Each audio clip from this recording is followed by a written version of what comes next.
ప్రపంచం చూపు మొత్తం ఇప్పుడు ఆంధ్రప్రదేశ్ ప్రజా రాజధాని అమరావతి వైపు ఉంది. ఎక్కడ చూసినా కూడా అమరావతిలో జరుగుతున్న అద్భుత నిర్మాణాల గురించే చర్చ నడుస్తుంది. మరి ఈరోజు మనం ఎక్కడున్నామో తెలుసా? సరికొత్త హంగులతో అత్యంత ప్రతిష్టాత్మకంగా నిర్మాణం అవుతున్న అమరావతి ఎమ్మెల్యే మరియు ఎమ్మెల్సీల టవర్ల ప్రాంగణంలో ఉన్నాం.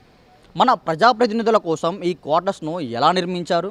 సీడ్ యాక్సెస్ రోడ్కి పక్కన ఏపీసీఆర్డీఏ బిల్డింగ్ వెనుకమాల ఉన్నటువంటి అమరావతి గవర్నమెంట్ కాంప్లెక్స్ రాయపూడి వద్ద ఉన్న 10 ఎకరాల 40 సెంట్ల విస్తీర్ణంలో ఈ ఎమ్మెల్యే ఎమ్మెల్సీ క్వార్టర్స్ను నిర్మించారు. వీటిని ఎన్సీసీ వాళ్ళు కన్స్ట్రక్షన్ చేశారు. ఎమ్మెల్యే క్వార్టర్స్ 6 టవర్లుగా, ఎమ్మెల్సీ క్వార్టర్స్ 6 టవర్లుగా నిర్మించారు.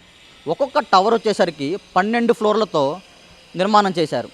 ఒక ఫ్లోర్లో 2 ప్లాట్లను కేటాయించారు. అలా 12 ఫ్లోర్లకు వచ్చేసరికి 24 ప్లాట్లను కేటాయించారు. 24 ఫ్లాట్లలో ఒక ఫ్లాట్ను ఆ టవర్కు సంబంధించిన ఆఫీస్ మిగిలిన 23 ఫ్లాట్లను ఎమ్మెల్యేలకు ఎమ్మెల్సీలకు కేటాయించబోతున్నారు. లోపల వసతులు ఎలా ఉన్నాయి, వీటన్నింటినీ మనం లైవ్లో తెలుసుకుందాం రండి.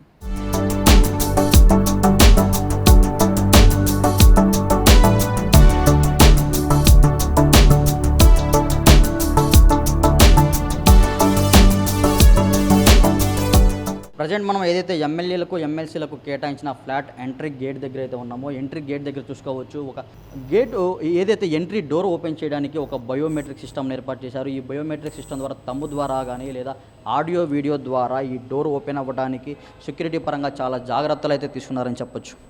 లోపలికి ఎంటర్ అవ్వగానే మెయిన్ గేట్ నుంచి ఎంటర్ అవ్వగానే చూసుకోవచ్చు, నియోజకవర్గం నుంచి వచ్చే ప్రజలకు కానీ కార్యకర్తలకు కానీ అధికారులు కానీ వెయిట్ చేయడానికి ఇక్కడ ఒక వెయిటింగ్ హాల్ని అయితే నిర్మించారు. ఈ వెయిటింగ్ హాల్ నుంచి లోపలికి ఎంటర్ అవ్వగానే చాలా విశాలమైన డైనింగ్ హాల్ కానీ టీవీ హాల్ కానీ కేటాయించారు. అదేవిధంగా ఎంట్రీ గేట్ నుంచి వెయిటింగ్ హాల్ నుంచి ఎంట్రీ అవ్వగానే దానికి లెఫ్ట్ సైడ్లో ఒక పూజ గది చూసుకోవచ్చు. పూజ గదిని ఎంత అందంగా తీర్చిదిద్దారో చూసుకోవచ్చు. అదేవిధంగా పూజ గదికి ఆనుకొని ఒక కిచెన్ అయితే ఏర్పాటు చేశారు. కిచెన్ కూడా చూసుకోవచ్చు, చాలా విశాలంగా ఉంది. మోడర్న్ వాష్ బేసిన్లతో కిచెన్ను అందంగా తీర్చిదిద్దారు. అదేవిధంగా కిచెన్కి ఆనుకొని పక్కన ఒక బెడ్రూమ్ని అయితే ఏర్పాటు చేశారు. బెడ్రూమ్ చూసుకోవచ్చు. నాణ్యతమైన వుడ్తో కబోర్డులను ఏర్పాటు చేశారు. కబోర్డ్తో పాటు డ్రెస్సింగ్ టేబుల్ని కూడా ఏర్పాటు చేశారు. ఈ బెడ్రూమ్ నుంచి బయటికి ఎంటర్ అవ్వగానే డైనింగ్ హాల్ ఉంది. డైనింగ్ హాల్ చూసుకోవచ్చు. ఇక్కడ ఏదైతే వాళ్ళు ఎమ్మెల్యేలు కానీ ఎమ్మెల్సీలు కానీ వాళ్ళ కుటుంబాలు వాళ్ళ ఫ్యామిలీ మెంబర్స్ కూర్చొని ఇక్కడ భోజనం చేయడానికి మంచి డైనింగ్ హాల్ ఏర్పాటు చేశారు. అదేవిధంగా డైనింగ్ హాల్కి పక్కన ఒక బెడ్రూమ్ని అయితే ఏర్పాటు చేశారు. బెడ్రూమ్ చూసుకోవచ్చు. మనం చూసిన ఆ బెడ్రూమ్ కన్నా ఈ బెడ్రూమ్ కొంచెం విశాలంగా ఉంది. అక్కడ మనం మొదట చూసిన బెడ్రూమ్లో ఒక కబోర్డ్ ఏర్పాటు చేశారు. ఇక్కడ చూసుకోవచ్చు మనం 2 కబోర్డులను ఏర్పాటు చేశారు. అలాగే అటాచ్డ్ వాష్రూమ్ కూడా కేటాయించారు. ఇక్కడి నుంచి ఈ బెడ్రూమ్ నుంచి మనం బయటికి రాగానే లెఫ్ట్ సైడ్లో ఒక బాల్కనీ కేటాయించారు.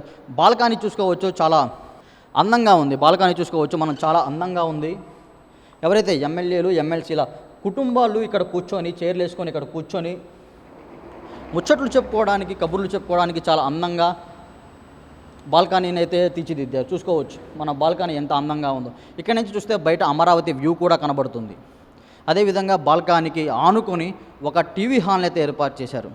చూడండి మనం అక్కడైతే టీవీని అయితే డిస్ప్లే చేసుకోవచ్చు. డిస్ప్లే కూర్చొని ఇక్కడ సోఫాలతో ఎమ్మెల్యేలు కానీ వాళ్ళ కుటుంబాలు కానీ ఖాళీ సమయాల్లో లేదా ఏదైనా న్యూస్ చూసుకోవడానికి లేదా సినిమాలు అలాంటివి చూసుకోవడానికి అక్కడ టీవీని అయితే ఏర్పాటు చేశారు. అదేవిధంగా టీవీ హాల్ వెనకమాల ఒక బెడ్రూమ్ని అయితే ఏర్పాటు చేశారు. బెడ్రూమ్లో చూసుకోవచ్చు మనం చూసిన ఆ 2 బెడ్రూముల కన్నా ఈ బెడ్రూమ్ కొంచెం విశాలంగా ఉంది. 2 మంచి కబోర్డులు, ఒక డ్రెస్సింగ్ టేబుల్ను, ఒక అటాచ్డ్ వాష్రూమ్ను కూడా కేటాయించారు. మొత్తం ఏదైతే ఈ ఎమ్మెల్యేలకు ఎమ్మెల్సీలకు కేటాయించిన ఈ ఫ్లాట్ను మొత్తం 3500 చదరపు అడుగులతో ఈ ఫ్లాట్ను నిర్మించారు. 3 బెడ్రూమ్లతో ఒక డైనింగ్ హాల్, ఒక టీవీ హాల్, ఒక పూజ గది, ఒక వంటగది, ఒక వెయిటింగ్ హాల్, ఒక బాల్కనీ, మొత్తం 3500 చదరపు అడుగులతో ఎంతో అందంగా మంచి నాణ్యతమైన వస్తువులు, ఇంటీరియరు, వుడ్డు, టైల్స్ కానీ ఏదైనా ఆకర్షణీయంగా తీర్చిదిద్దారని చెప్పుకోవచ్చు. మన ప్రజాప్రతినిధుల కోసం నిర్మించిన ఈ క్వార్టర్స్ ఎంత అద్భుతంగా ఉన్నాయో, ఎక్కడ ఎలాంటి నాణ్యత విషయంలో రాజీ పడకుండా కూటమి ప్రభుత్వం అత్యంత ప్రతిష్టాత్మకంగా ఈ టవర్స్ని అయితే నిర్మించింది. ఇప్పటికే ఇక్కడ దాదాపు అన్ని పనులు పూర్తయిపోయాయని అధికారులు చెప్తున్నారు. అతి త్వరలోనే గృహప్రవేశాలకు సిద్ధం చేసి ఈ ఫ్లాట్లను ఎమ్మెల్యేలకు ఎమ్మెల్సీలకు అప్పచెప్పనున్నారు. వచ్చే వర్షాకాల అసెంబ్లీ సమావేశాలు ప్రారంభమయ్యే నాటికి మన ప్రజాప్రతినిధుల చిరునామా అధికారికంగా అమరావతికి మారనుంది. మరి ఈ సరికొత్త హంగులతో రూపుదిద్దుకున్న ఈ హైటెక్ టవర్స్పై మీ అభిప్రాయం ఏంటో కామెంట్ల రూపంలో తెలియజేయండి. కెమెరామ్యాన్ అనిల్తో రిపోర్టర్ రామ్, మహానాడు మీడియా, అమరావతి నుంచి. ఈ వీడియో నచ్చితే లైక్ చేయండి. అలాగే మా ఛానల్ ని ఫస్ట్ టైం కనుక చూస్తున్నట్టయితే ఇప్పుడే సబ్స్క్రైబ్ చేసుకుని పక్కనే ఉన్న గంట సింబల్ ని యాక్టివేట్ చేసుకోండి. అప్పుడే మేము పెట్టే ప్రతి వీడియో మీకు నోటిఫికేషన్ గా వస్తుంది. అలాగే ఈ వీడియో పూర్తిగా చూసినందుకు ధన్యవాదాలు.